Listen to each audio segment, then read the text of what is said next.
think through possible scenarios that could come out of left field, or maybe a diagnosis has happened, and we've actually a couple people lately. It's like cognitive decline, the early signs of dementia. All right, great. Let's make sure cars are titled properly, that bank accounts are titled properly, that she can access. So we've got power of attorneys in place. We've got them at the investment house. We've got them, so at the bank, because sometimes they don't use the ones the lawyers gave you.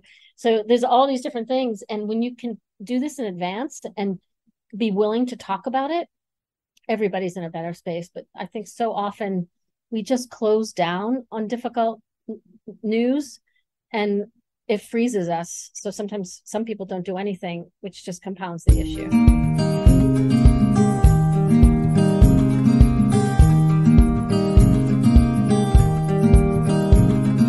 Welcome to the Boomer Woman's Podcast. I'm your host, Agnes Knowles.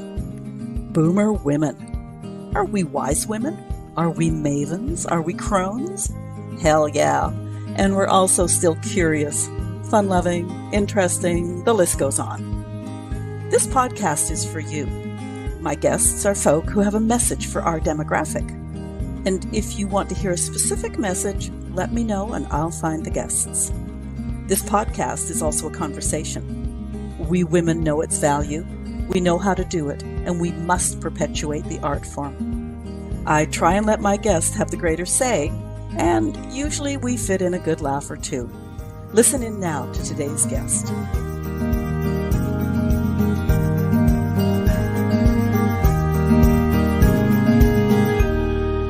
Finances, retirement, subjects we all either have considered or are considering, or should be.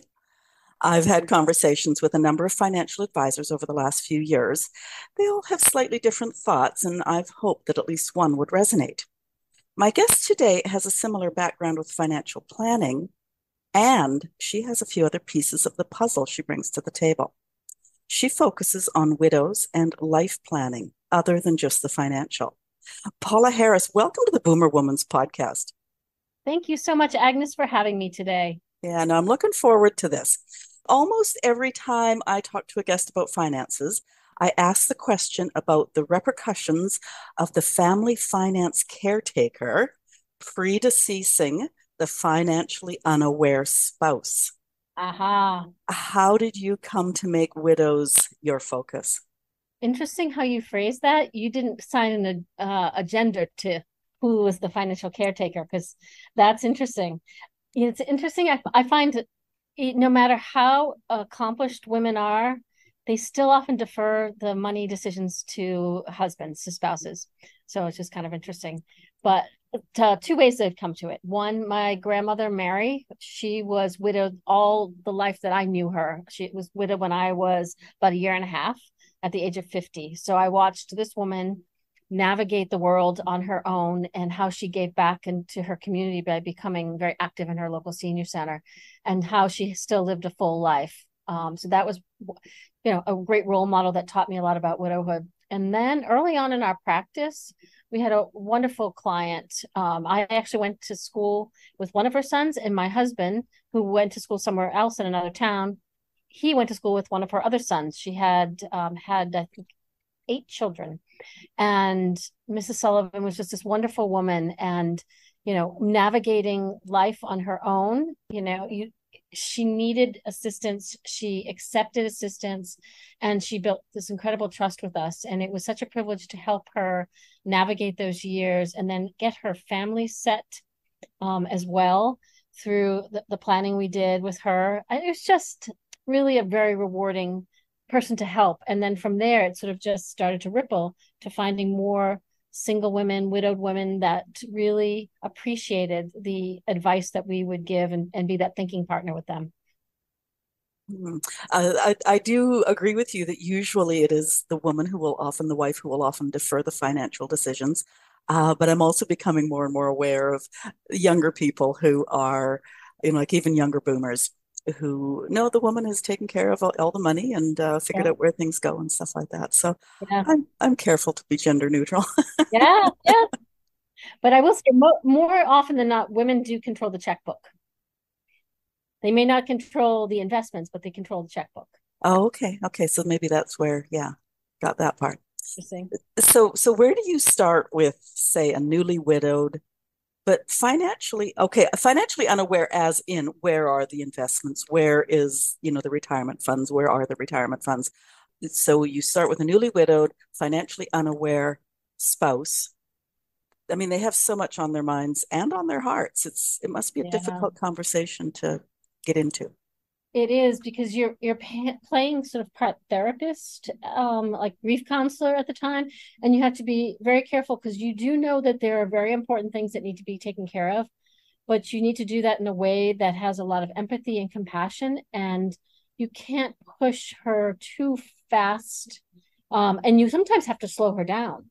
Sometimes it's in that sort of, I'll say, rage of grief. It's like I have to do things, and they do things too quickly, but it's usually, starting with, if you didn't know the spouse, tell me about him or her. Tell me about, give me their name, talk about them, tell me stories. If there are children, find a life story first, and then, find out what's most important on her mind. And often it is, will I be okay? And do I have enough money? And so it's a little bit like peeling back an onion sometimes, or a treasure hunt, because things may or may not be well organized. And we're dealing with a widow and her daughter recently, and the father took care of everything. And he had piles and piles and piles of papers. So the patience to go through all that at a time when you're grieving, especially if it's something sudden, is very hard. So often we also encourage, if there's another family member or friend that can be a part of, especially the initial meetings, they can be the eyes and ears, the note taker. It's always important to have a notebook for the newly widowed, because she's not going to remember half of what's said because of that brain fog, that grief fog. So it's this, you know, first just finding out what's happening, what's most on her heart and mind, and then trying to guide her from there, and knowing how much you can accomplish at one meeting at a time. Do you ever have situations, and I am just going to do such a really blatant gender typing here, um, where the woman comes to you, her husband has recently passed, and it turns out that while he was in control, he either had, things spread all over the place, like 18 different institutions, Yeah. or didn't want to admit that he was investment illiterate, shall we say, and just pretended that he knew what everything was doing. So basically did whatever he was told to do by his financial advisor. Yep. Or there's not even a financial advisor and they did it on their own, and they listened to their neighbor or cousin or yeah. I have client stories, and then I have just stories that people have shared over time. Or well, one of the heartbreaking ones was a gentleman who really thought he was going to get better, and he was self-employed, and he stopped paying the life insurance policy. And so when he passed away, he never told his wife that. And there was not that money that she thought she'd be able to live on. And she's in her 50s. Those are devastating. And we had another client who came to us after everything had happened as well. And the life insurance didn't even cover the mortgage. So again, not enough life insurance at all. Someone recently, it's not a widow, but soon will be. He made a bad business decision. He's still trying to manage his finances in his 90s, and he got taken on a deal for millions of dollars. So those stories exist tremendously, and of course, nobody wants to share them very broadly because they don't want to admit, either that their spouse didn't know, that they didn't know. And I do think often, and again, this will be a little bit more stereotypical, that in our society, especially sort of boomers or even the silent generation, the man dealt with the money. So of course they knew. And women just assume, yes, of course he would know, because that was just sort of the role sometimes people played. But there's a great quote by Barbara Stanny, and I'm going to get it a little off right now, but your job is to deal with your finances not from ignorance or habit, but from a place of knowledge and power. And getting educated is just so important. And don't, I think it was also a Ronald Reagan quote, trust with verification. You can trust someone, But every once in a while, you want to have that meeting to make sure that, things that are being said are actually being implemented. There's so much complication. I'll go one more quick story. We're trying to get someone to consolidate assets, retirement plans, but the gentleman has such a loyalty to each place that he worked. He, in his mind, feels it's disloyal to consolidate away from the retirement plan at, employers A, B, and C. So he keeps them there, despite the fact that they're in their 80s. You have to drive everywhere. One doesn't drive anymore. And it's like, you need to solve this. Nope, I've got it. And people can't envision themselves for that day that they can't handle things. And it's very humbling to know that that day will come for most of us. But letting go and asking for help before that is so important. Yeah, I have a similar story insofar as I work with frail or elderly women. And right now, this couple, she's almost 90, he's in his 90s, and he's been in control all of his life. And I'm sure he's done a good job. I mean, I'm sure their investments will easily see them through any future they want to go through. But of course, all of these institutions that he's dealt with or whomever are going online now. And Oh, he has to make appointments online. He has to download statements online, all that sort of stuff. So, I mean, I go to visit her and I hear this little voice saying, "Oh, yeah, when you have, 15 minutes, can you come up to my office?" oh, So I can at least get them onto his computer so then he can look at yeah. them and try. And he prints everything then because that's the language he understands. But you're raising a really good point. I've been dealing with my own parents as they age. My father does not use a cell phone. My mother does. But we, as a society, are pushing everything online, and that is very hard for people. Like, here's an example. They're temporarily at their summer house. Well, now, if you didn't know this, the United States Post Office requires you to show up in person and have your license scanned in order to have your mail forwarded, even temporarily. Well, they didn't know that, and they don't drive, and they sent the form in, and mail has been stuck in a loop.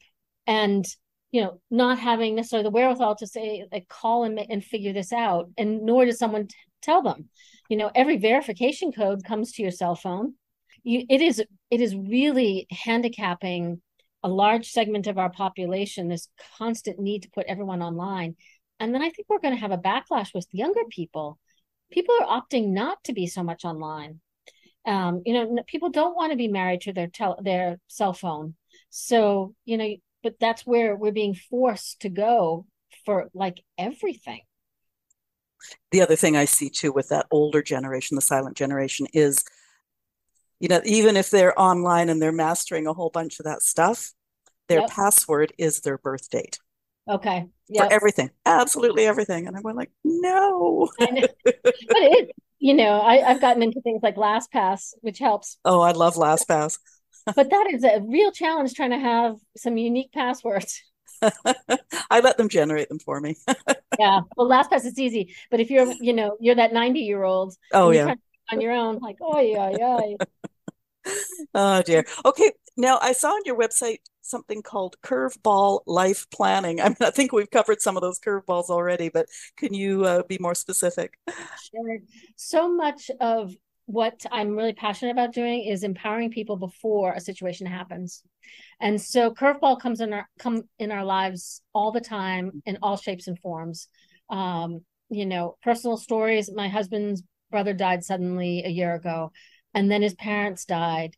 And so now you've got those two curveballs of like, how do you help people navigate, you know, a death situation? How do you navigate, the finances and unpacking a life of 70 years of a married house? Curveballs come in diagnosis, when you weren't expecting, you know, whether it be the young child. We had a neighbor who recently at 18 just passed away after a 1 year illness, or, the sudden tragedy of somebody taking someone else's life, and you're left grieving the loss of, your loved ones. And how do I rebuild my life? Curveballs can be, you lost your job. You're in your late 50s, and you're like, how am I going to reinvent myself? There's, so many different curveballs, but getting a plan in place, you're not going to get it 100%, but if you have things written down, it's so key. And one of the sort of early stories before I ever got into this business, I worked with a woman named Mo. She and her husband rode motorcycles, and they went away for the weekend, and they left their two kids with the neighbor. And they skidded, and they both died on that weekend away. And these two children, with no will in place, no instructions to how to handle the children, what happens to them? And the neighbor was actually willing to raise them, but there were two different families, the mother and the father, who had different motivations as to why they wanted to raise kids. Some of it was for access to money, to like some of them didn't have good habits, that would be conducive for raising children. But now you've got a situation where you've got nothing in place, and you've just left two children as wards of the state who have to figure this out. So for a long time, I've just thought about these situations, and how do you if they had had a plan in place to document it, it would have still been as tragic, but it wouldn't have carried on for the months and years it probably carried on to settle, and the scars would be a lot less on all the families.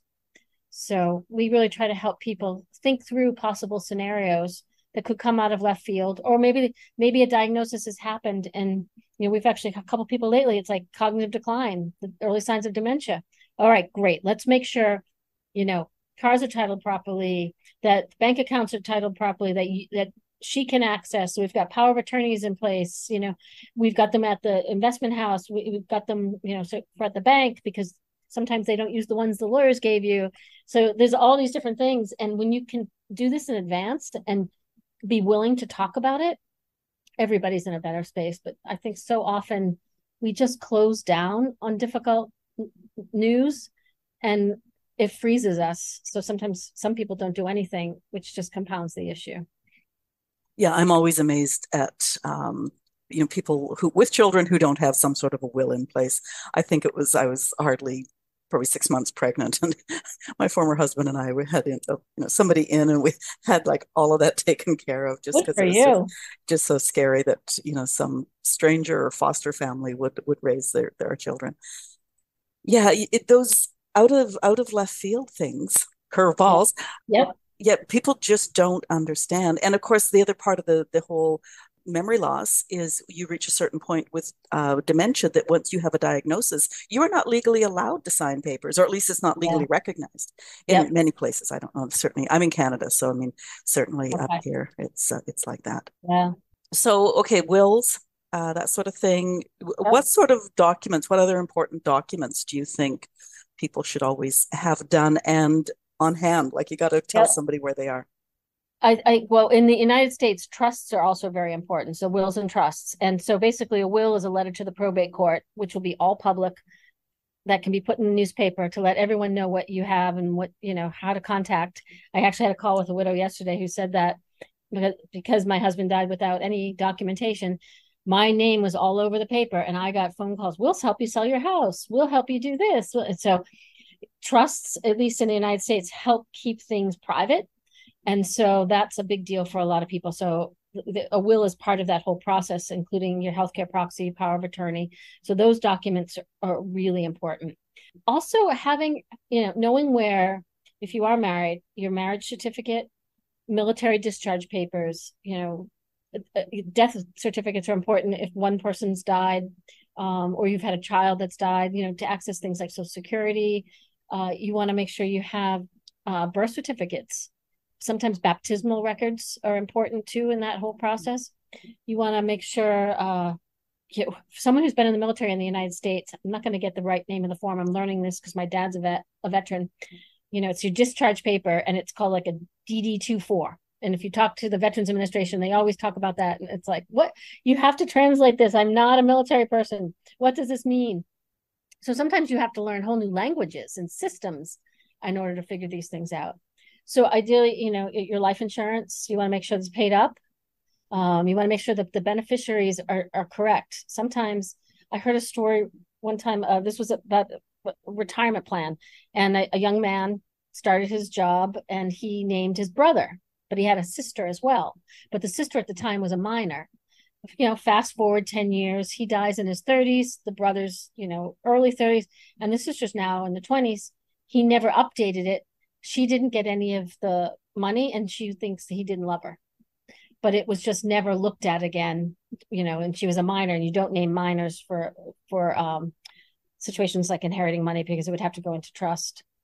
So life insurance, we're big proponents are often of term insurance for the times that you need it. If you're financially set at 75, you may not need to still have a life insurance policy unless you're using it for legacy purposes.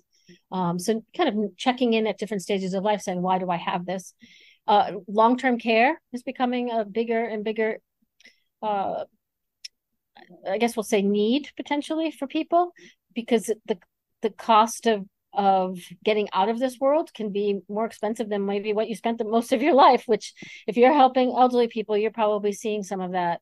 The healthcare costs, as we go from our what we call our go-go years, like you're earning money, you're having a great time, and then you go to your slow go years. Those are the years maybe when you're hitting your 70s, 80s, you decide you've done your travel, you're not going to do as much, and then you kind of drops to a smile, it goes down, that spending goes down, and then you go to your no-go years where you're really not doing anything but going to doctors all day, and your spending goes up again as high as your sort of go-go years, your initial retirement years.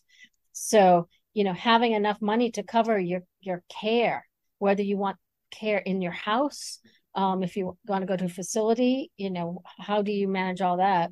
And then your end of life wishes, you want to have that documented. How do you want to be treated? There's documents called the 5 wishes. I want someone to bathe me every day. I want someone to hold my hand. I want someone to play music. I want someone to read to me. I want to be left alone. A lot of people will die alone. They don't want someone there, but the family's need is to be there. We surrounded them. Well, sometimes people won't die when everyone's around. They keep holding on.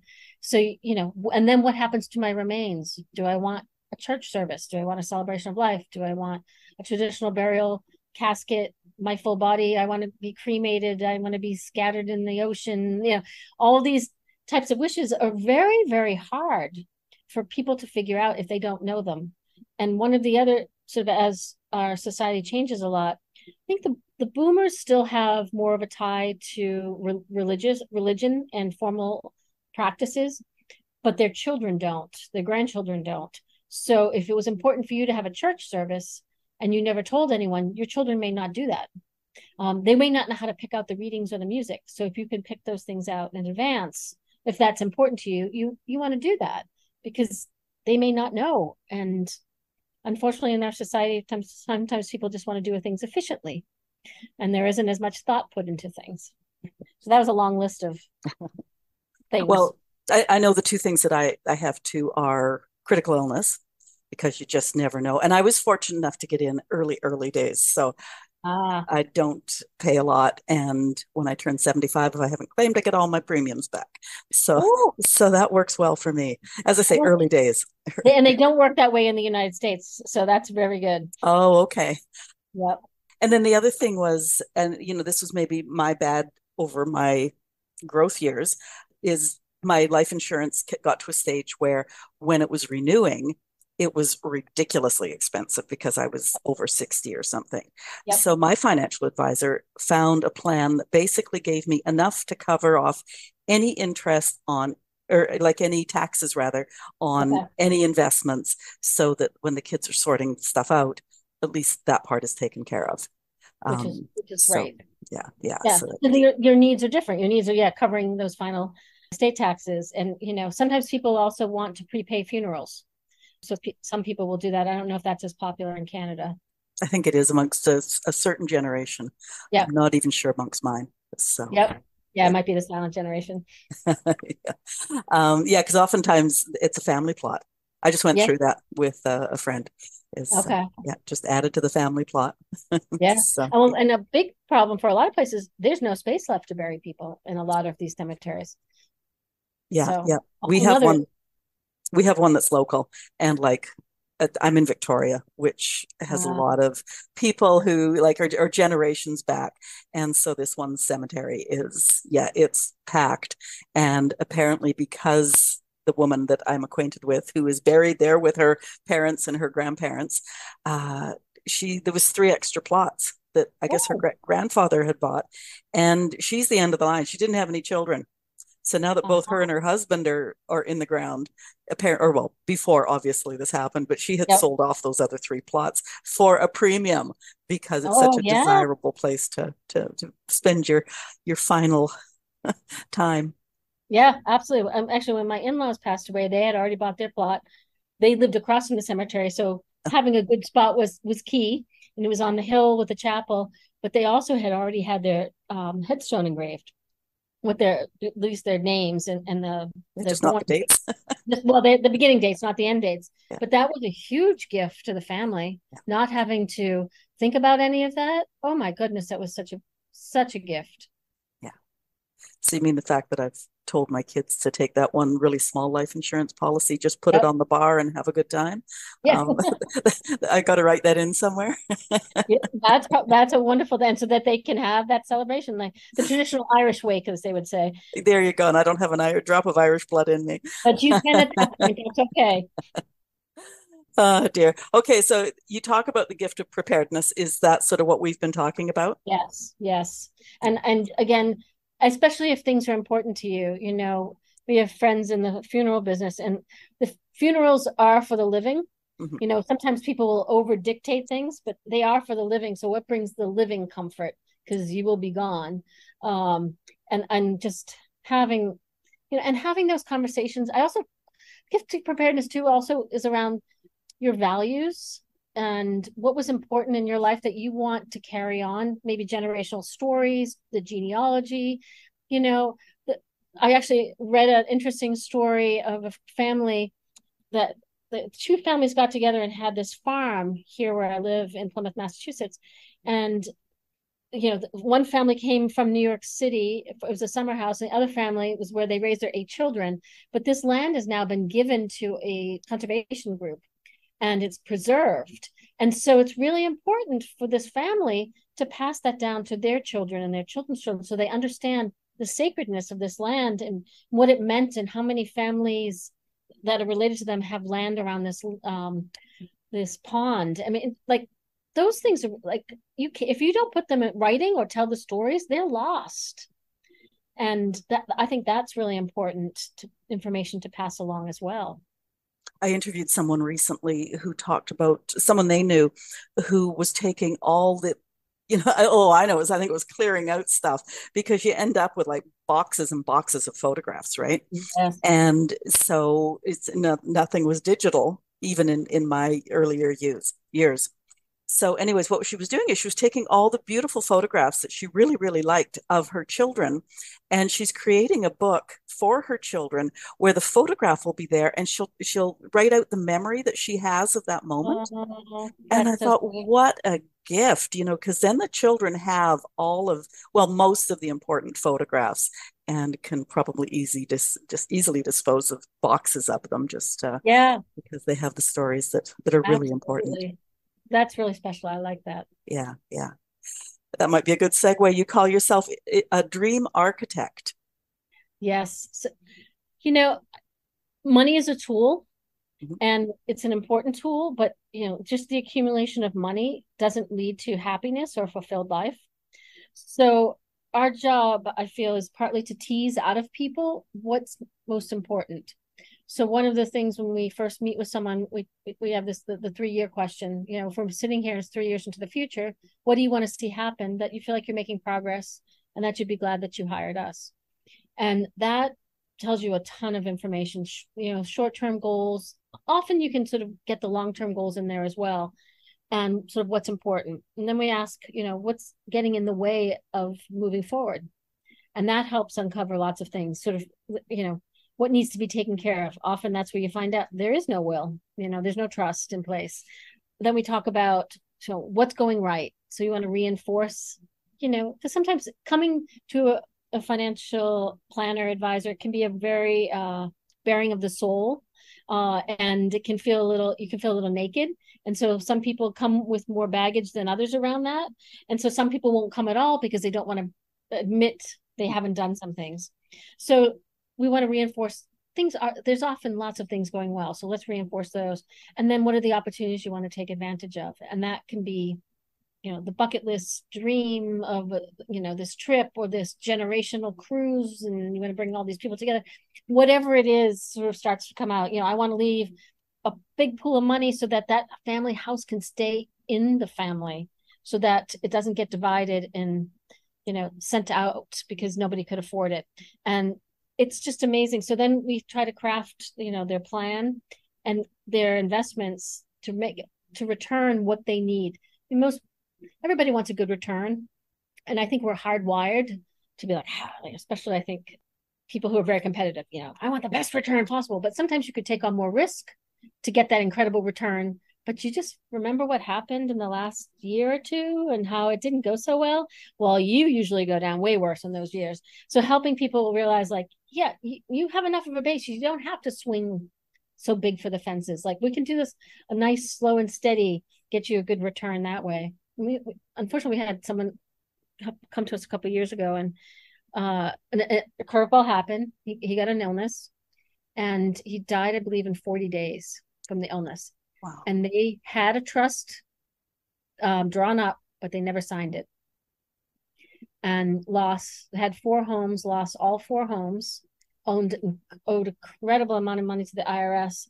And there was one piece that was protected, retirement monies that was protected in a pension. And I remember the son said, she's lost everything. We have to take chances to get it back. And it was like, oh no, like, you don't want to be taking chances at this stage of life, because she was in her 60s. So yeah, again, unfortunately, there's so many stories where people didn't address things when the curveball comes. And I think sometimes you need to give those air, because sometimes people need to be scared into acting.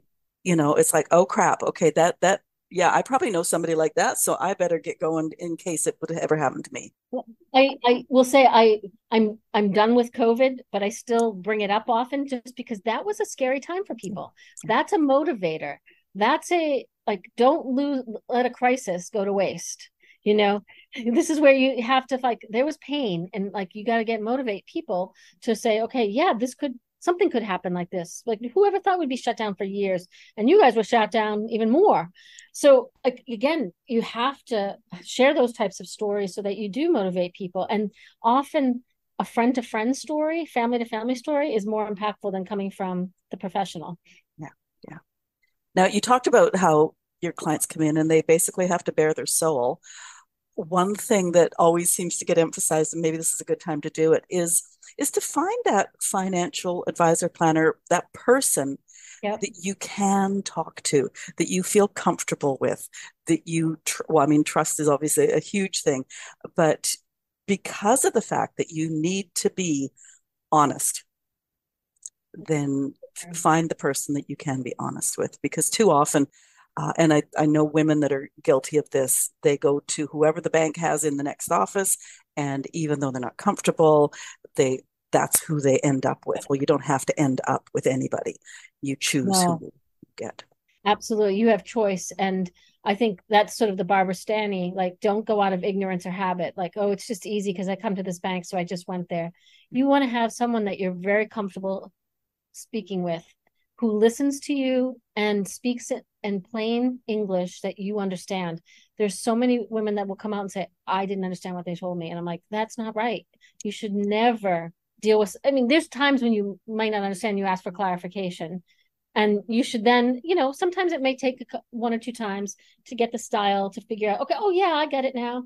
But it shouldn't be all the time. And we just took on a client recently, and she said, I never understood what he would tell me. And he would put fear in me that I had to act now. There's very, very rare situations where you have to act now. Anyone who's like, we don't sell products. So it's not like, buy now, get one free. There's never like the sale. There's, I work with my husband, Bill, and he always says, investments are like buses. Another one's coming along. So don't ever feel like, oh my gosh, I'm missing out and I have to be. And I feel like that was like with Bitcoin and a lot of that, people in their 60s and 70s coming saying, oh my gosh, I think I should be a part of this. I just got a cell phone 2 years ago. Do you think I should own it? No, like, you can't, if you can't explain it, and you can't, easily at a cocktail party talk about what you what you have that's not good.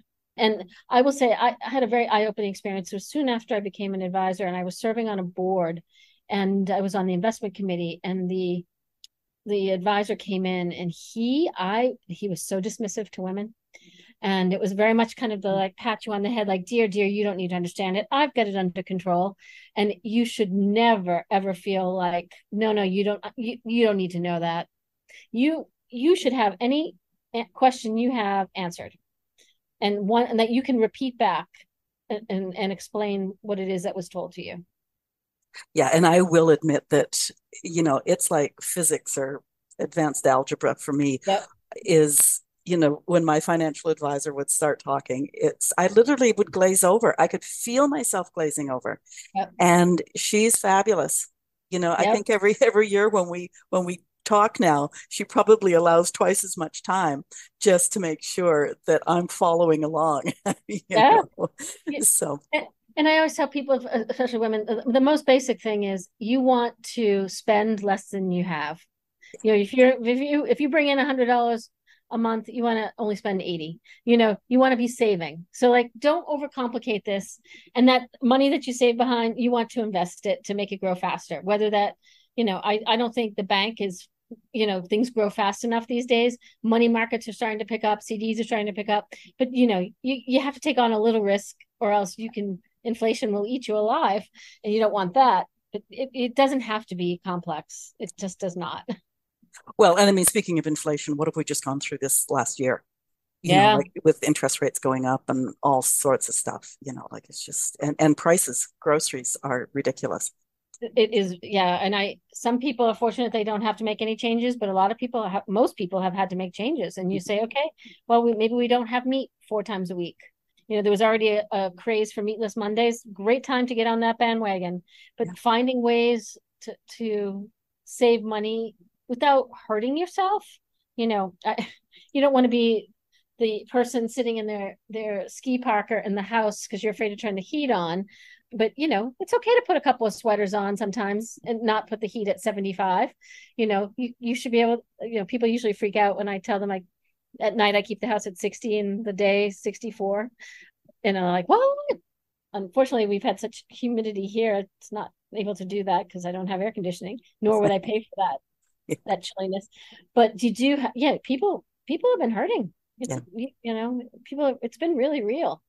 Well, I heard a poll lately that said, I don't know, like a humongous number of people are something like $200 away from either homelessness or like really Mm, scary situations. yeah, So when you think about $200, like nowadays, that gets you nothing. right. That's very true. Yeah. And and some people make good decisions and end up in tough spots, and then other people just don't make good decisions. Every time we have a place here called Cumberland Farms. You used to be able to get a 99 cents iced tea, iced coffee, but now it's $1.29. Still very reasonable. But the number of people that I see buying stacks of lottery tickets, and it's like, oh, that's not the fix to get out of things. You're just compounding it. So not everybody's making good decisions either. Yeah. Yeah, that's a whole nother topic. I won't even go Yep. down that road. Okay. This is a specific thing that's on your website, so I'm going to ask. I think you've probably Okay. explained it. A return on life advisor. Ah, yep. So I've been a part of a program for a number of years with Steve Sandusky and Mitch Anthony. And, so it's sort of where we started talking in the beginning.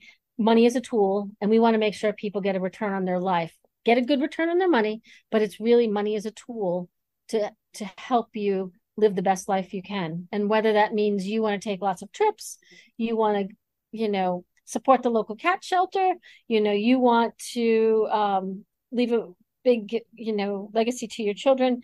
It all is about how you want to live your life. And it's really getting people to think through that. Because again, so many people were so automated, get up, eat breakfast, get in car, go to work, come home, eat, go to bed, or watch TV, and then go to bed. So most people don't take the time to think about what's really important to them. So do a lot of that, which is it's been really rewarding. And I think the clients that get that, the relationship's so much deeper. I mean, it's really rich. Oh, that's great. Yeah. Now you have a talking point that is one of my favorites. Oh, okay. Instead of the old end of the road retiring from something, to focus on retiring to something. That is so true. I think our society, we are just so focused on this like invisible line of retirement. And when you ask people like, well, why is that important, that date, and like we have 65 often or 60 in people's heads. And and I'm like, okay, then what are you gonna do? And they're like, I remember the first time asking that question, the person went, I have no idea. And it stopped them because retirement is a long period of time. And my dad took an early retirement package at 56 or 58. He's 84 now. He's been retired 25 plus years. And, he found hobbies. But if you sat in front of the TV for those years, he probably would not be alive. His brain would be mush and his body would have decomposed sitting there. And so I think what work gives us is such a great thing. It gives us structure. It gives us purpose. It gives us a time system. It gives us the financial reward. And if you don't have enough ways to replace all that, your financial reward might come in your distribution strategy, whether it be your pension, social security, your retirement funds. Okay, now that's your paycheck, but purpose. Why are you getting out of bed today? Who's depending on you? Who needs you? How are you keeping your brain sharp? How are you still being a contributing member to society? And I think it's just so important to really think through that. Are you going to go? I know in the United States, volunteering is a really big thing. Is it as big in Canada? Absolutely, yes. I think in Europe, I don't think it's as big as my understanding.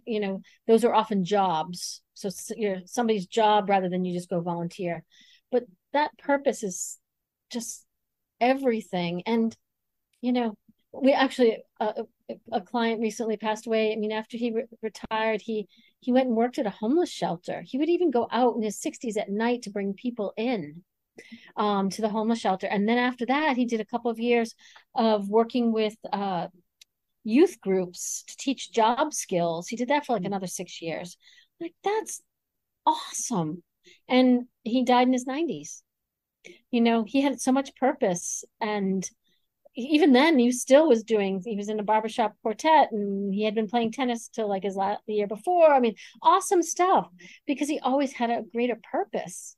And that's retirement, I think, can be a wonderful thing. And I also think,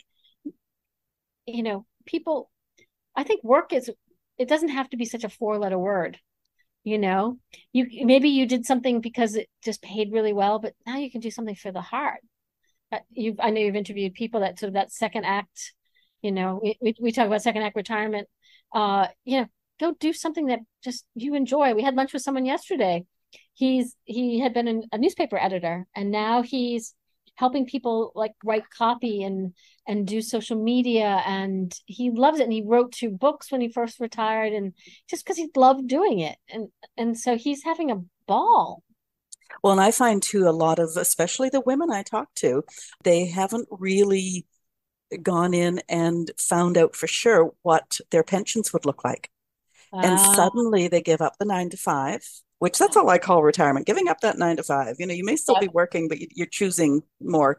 But, they don't have enough money to live on, so they do need something.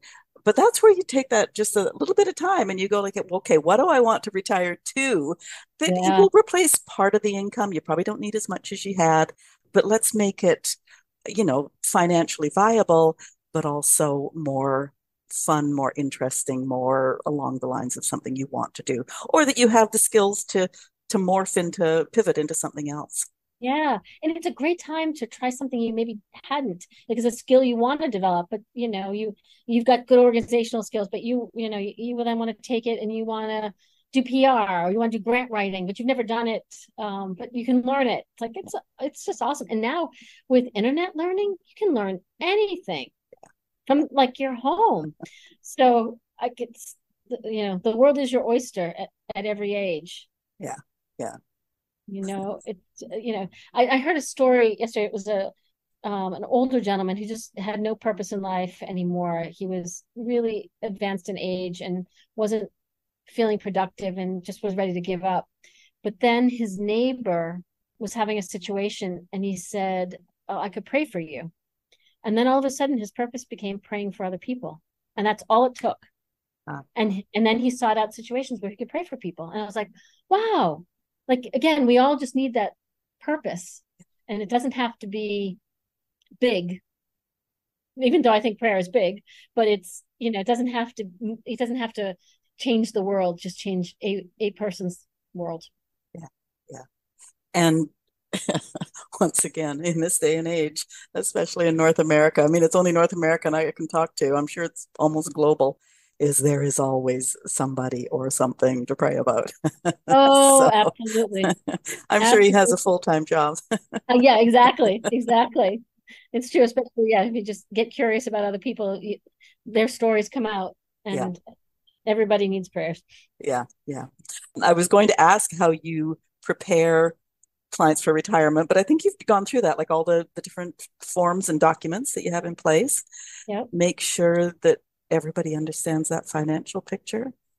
Yep. Understand the financial picture. And also if those who want to go deeper, I do things around a personal values assessment. So helping Mhm. people figure out where they are on a series of values and what's important to that.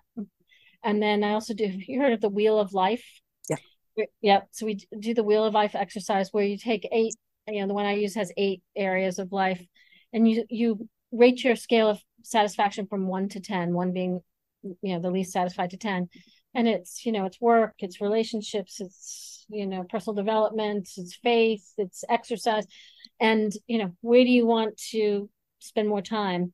And then I have a series of cards, life legacy cards. And so it shows you different images. And it's like, okay, which one of these resonates? Maybe travel is what resonates. And so kind of go through that. And then through the Return on Life Advisor program, there's a series of tools there, helping people, think about what's their ideal day in retirement. Again, when you suddenly, like you said, when you get up to 9 to 5 and you realize, ooh, what do I do between 9 to 5?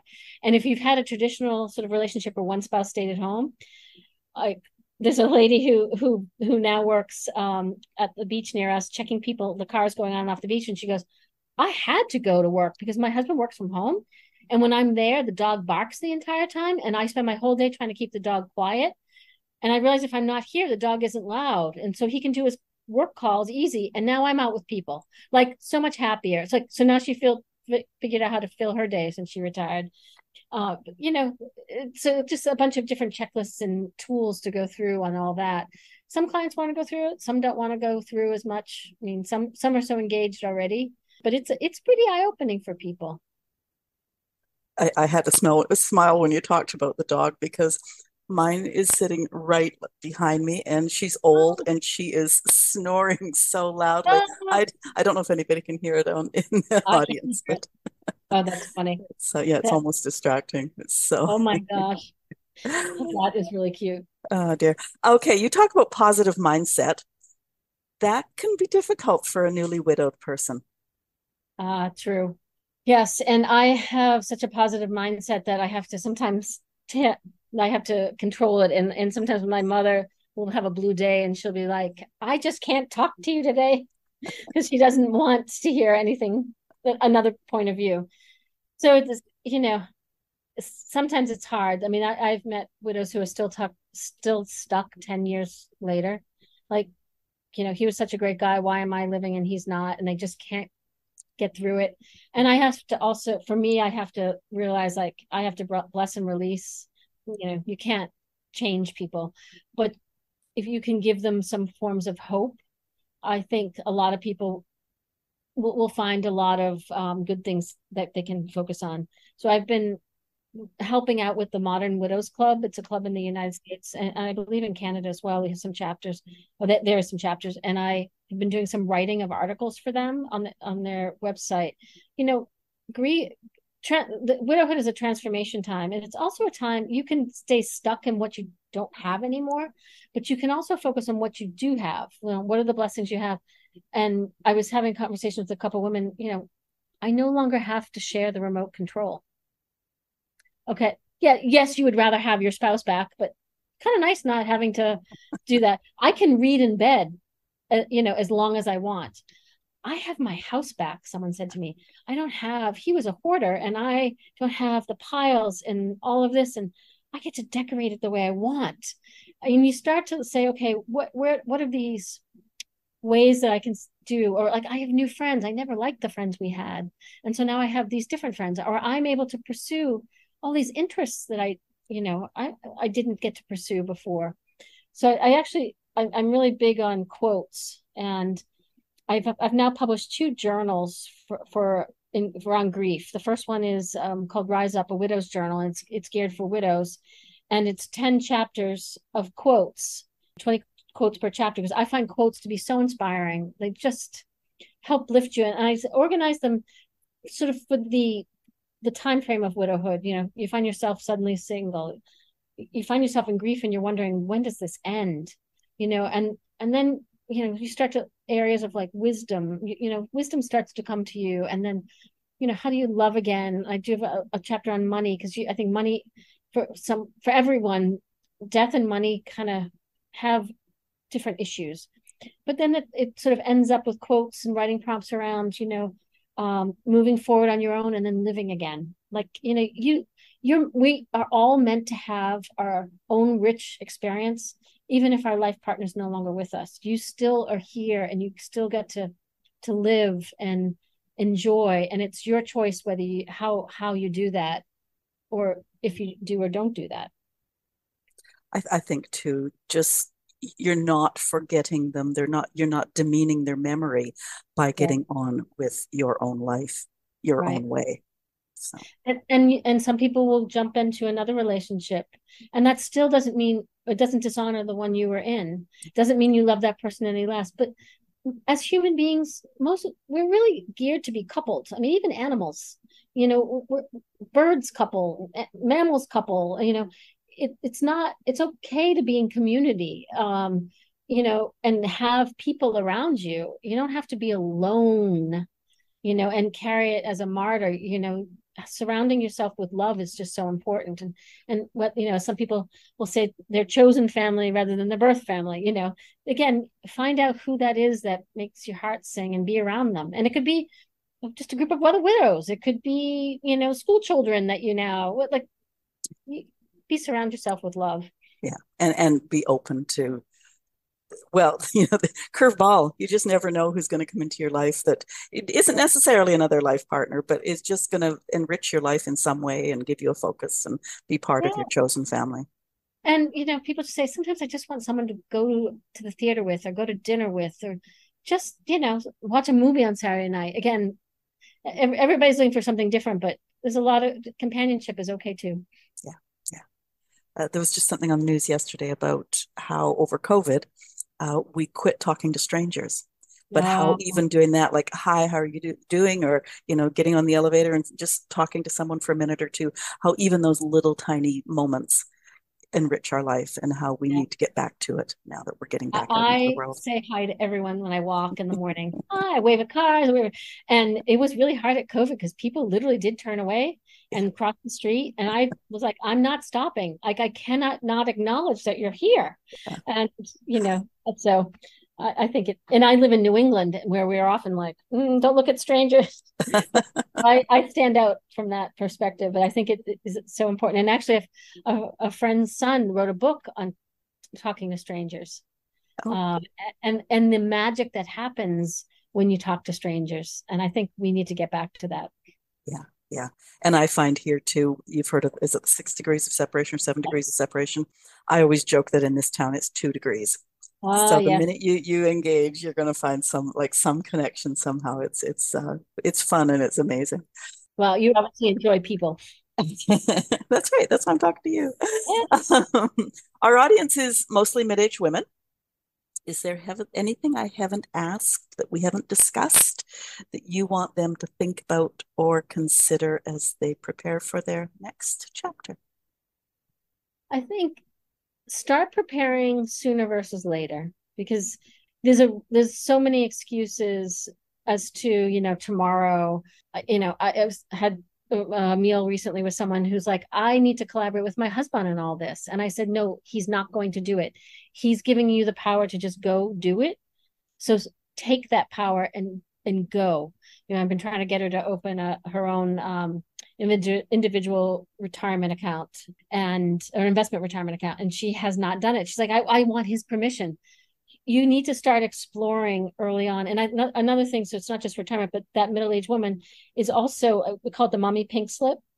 Who is my identity after my children have left the house? And you don't want to find out the day the last child moves out.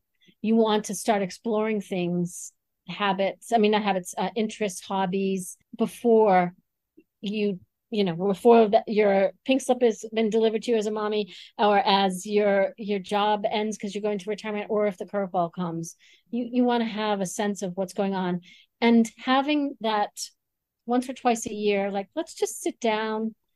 If we go to a restaurant, we make a nice meal, but talk about our future together. Like, where are the documents? What holes do we have? Don't fear that if you talk about these things, something bad will happen, but realize that something good will happen, that you will have, a better communication with your spouse, your partner, and if something does happen, you'll have a better plan in place. I'll add in there too that you talked about, just because you're talking about doesn't mean it's going to happen. I can remember getting into the depths of all that planning when Yep. the children were young. And it was almost like when it was done and dusted in that year, is not, I just don't want you to think I've never updated it. But once it was done and dusted, it's like, okay, I can die now. Yep. Well, no, you're not going to die. It's just you're prepared for the You curveballs. get a sense of peace, Yeah, right? yeah. Yeah. And that's that. I think we underestimate how much peace brings us, but we live in turmoil and worrying about all the what ifs. But if we just faced some fears, took care of some things, you'd be like, oh, that wasn't so bad. Yeah, yeah, peace of mind. Okay, you've got lots of resources on your website. Plus, you've written books, you have a YouTube channel, you have trainings, retreats. Tell us Yeah. more. So one of my most things that I'm passionate about lately is I have this YouTube channel called Wisdom Wednesday, with Paula Harris. And I started during the pandemic because so many people were living in so much fear. And I wanted to bring hope and positivity, a little bit of prayer, and just some ponderings. And that has been a real interesting passion project for the last 3 years. And I used to do it on Facebook, and now I've launched it onto its own channel. So I love sharing that. I just published the second journal. This one's a grief journal. So it's for anyone who's got some type of grief, and it's sort of a companion to the widow's version. And I just found, my friend Sherry was so encouraging of doing that. The world needs it, whether you've lost a human being, a spouse, a child. She's like, I think even this will be great for people who've lost a pet. I mean, that a pet is a member of the family. It could be, sudden loss of a job. Like, people, journaling is a great way to get out of your head and your heart, to just let things go onto paper. So that's been really interesting, and just love to educate people and share information. And I haven't planned a retreat since COVID, but there'll be another retreat coming. We did retreats for women in transition.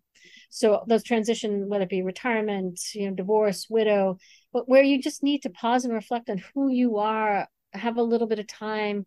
It wasn't super like pampering retreat. It was, we did exercises and did group things, and someone this week had said, when are you doing the next one? So I do want to get back to doing those again. Oh, So that's great. lots of different things. Yeah, yeah. And I noticed that, some of them are obviously paid resources, but you have lots of free resources there too. Yeah. Yeah. Easy download. One of the things prepare, for the curveball, prepare after get reorganized after, but even after death checklist, which I think is really good.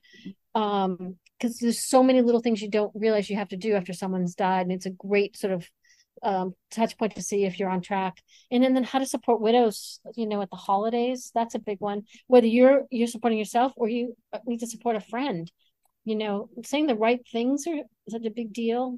One of my favorite videos on the YouTube channel is, what to say at a wake or a funeral, and what not to say.